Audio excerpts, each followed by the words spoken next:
If I asked you what some of your favorite things to do were, how far down that list would kidnapping young boys and then twisting their limbs until their bones snapped and splintered be?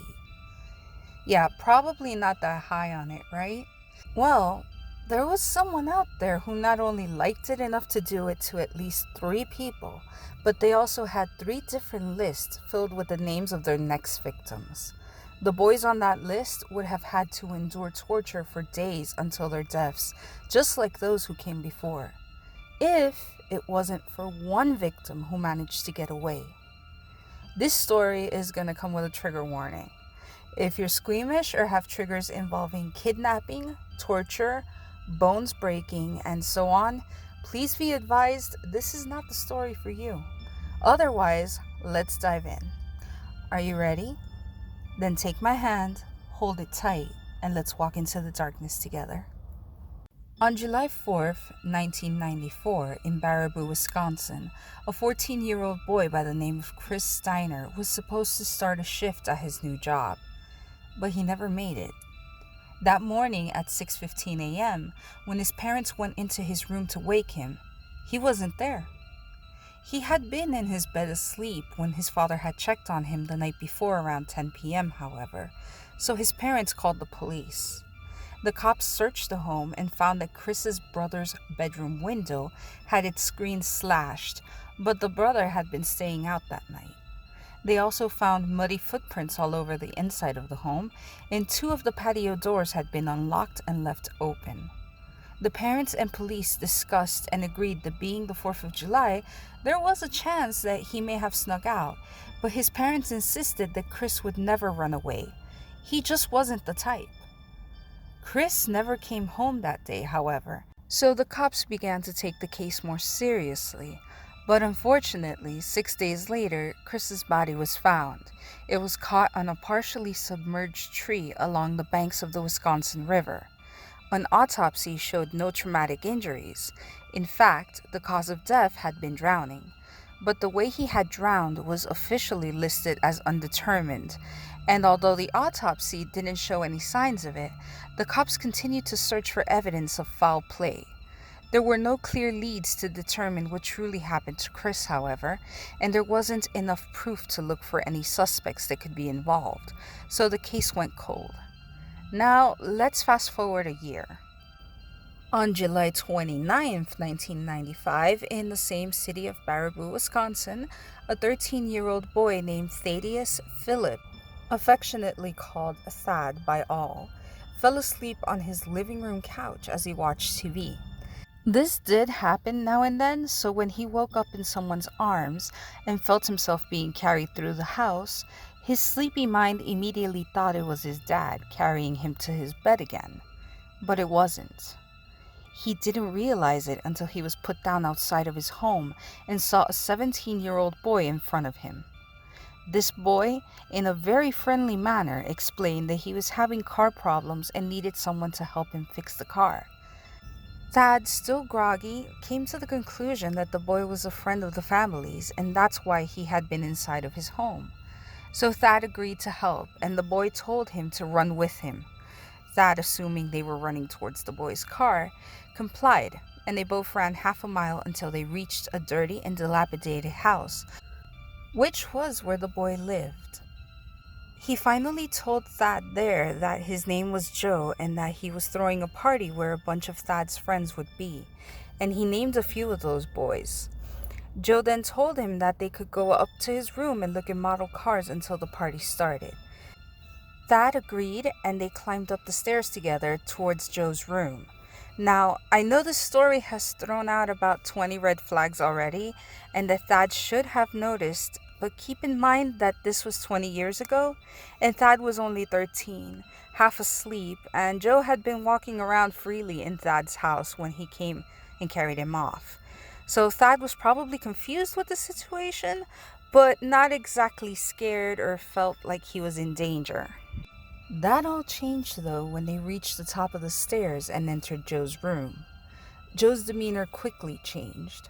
He forcefully threw Thad onto the old dirty bed he had in his room and grabbed one of his ankles, beginning to twist it harder and harder until it broke and a bone splintered.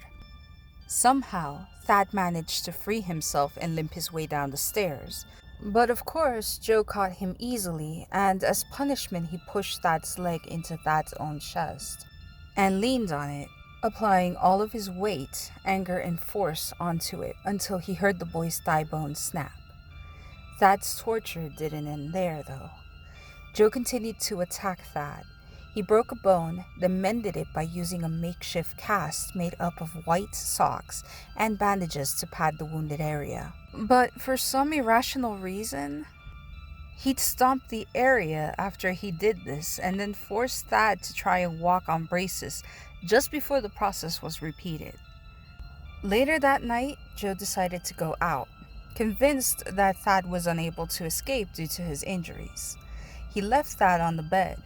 Thad fully understood the position he was in, however, because after the first attack he had told Joe that he wouldn't tell anyone and say instead that he had tripped over a table and broken his ankle himself. But Joe told him that no one would believe that, and when Thad had then asked why Joe was doing this, Joe told him that he liked the sound and feel of bones breaking. He told Thad that he'd done something like this before and had loved it. Thad managed to get off of the bed, pushing through the pain. And if you've never broken a bone and are having a hard time trying to imagine the amount of pain, think of it like this. Have you ever hit your shin, your elbow, or your ankle really, really hard? Okay, multiply that pain times 50, and that's about it. In fact, I've never broken a bone, but have had some close calls, and my mother, who's a nurse, used to always gently move my wounded whatever it was at the time, take a look at me and say, "It's not broken. If it was, you'd be screaming and crying uncontrollably and simultaneously." And she knows I have a decent tolerance for pain, so imagine the crazy pain that Thad was in when he pushed himself down those stairs and dragged himself into the kitchen. Unfortunately, just as he made it there, Joe arrived with a girl. Thad lay motionless in the kitchen, trying not to make a sound as Joe and the girl came into the living room, sat on the couch, and began to watch TV. After some time, the girl left and Joe walked into the kitchen and found Thad on the floor. Shocked and angered, Joe dragged Thad back up the steps and into his room, where he continued to torture him and threatened to kill him. After that, the time that Joe and Thad spent together was chaotic, to say the least. Whenever Joe had anything annoying or frustrating happen to him throughout the day, such as his car not starting, he'd go upstairs and visit Thad, grab a hold of one of his legs, and viciously twist it, pulling all of his frustration into it, until he heard another snap. In this way, he also ended up breaking Thad's knees, and even stomped on his chest at one point. He even put a pillow over his face to suffocate him. But between the brutal attacks, Joe would treat Thad as if they were friends. He'd carry him, place him on the couch, and watch movies with him, or talk to him about his life and family.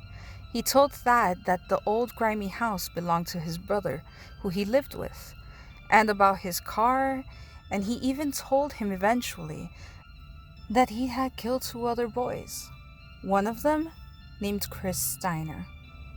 On the evening of July 31st, after 43 excruciating hours of torture for Thad, Joe decided to go to a party with his girlfriend. Joe had begun to leave Thad locked up in his bedroom closet whenever he needed to leave the house to prevent him from trying to escape again. That night, however, while Joe was at the party, Thad had plenty of time to feel around in the dark until he found something in the closet floor that felt like an old wooden electric guitar. He grabbed it, raised it as well as he could, and began to bang against the closet door, breaking it apart until he had a big enough hole to crawl out of. He then began to make his way to the stairs, dragging himself and passing out various times from pain and weakness. Once he reached them, Thad positioned himself as well as he could and threw himself down the stairs, taking the pain and understanding that this might be his last chance to escape. By his sheer will, Thad managed to drag himself back to Joe's kitchen. He managed to grab the phone's cord, which was hanging low enough for him to reach, and began to jiggle it until the receiver fell down and he was able to call 911.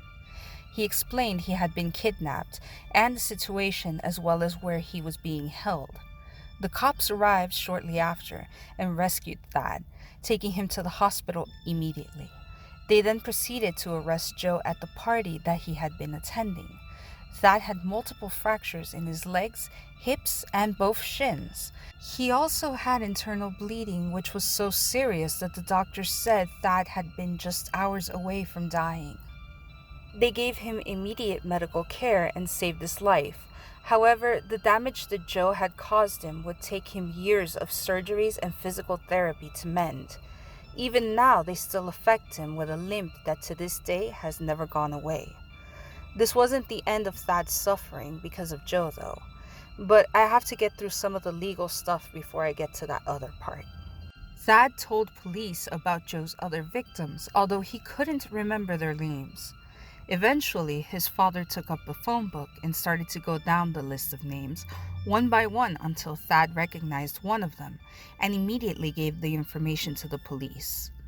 This gave them what they needed for a search warrant, and they immediately searched Joe's home, finding 3 lists filled with 18 local boys' names. The lists were titled, "Can Wait," "Get To Now," and "The Leg Thing." They had all been written in Joe's handwriting. The pathologist who had examined Chris' body had found no injuries, but Chris had been in the water for some time and bloated, and since no indication of problems with the legs had been seen, there had been no x-rays taken. But in order to prove Joe had anything to do with this, they'd have to exhume his body. So they dug up his tomb, opened the casket, and took the leg x-rays of the body. They found that Chris had suffered 4 breaks in his legs.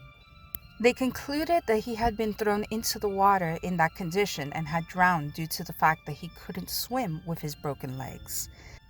He was probably thrown over the tree after he had drowned.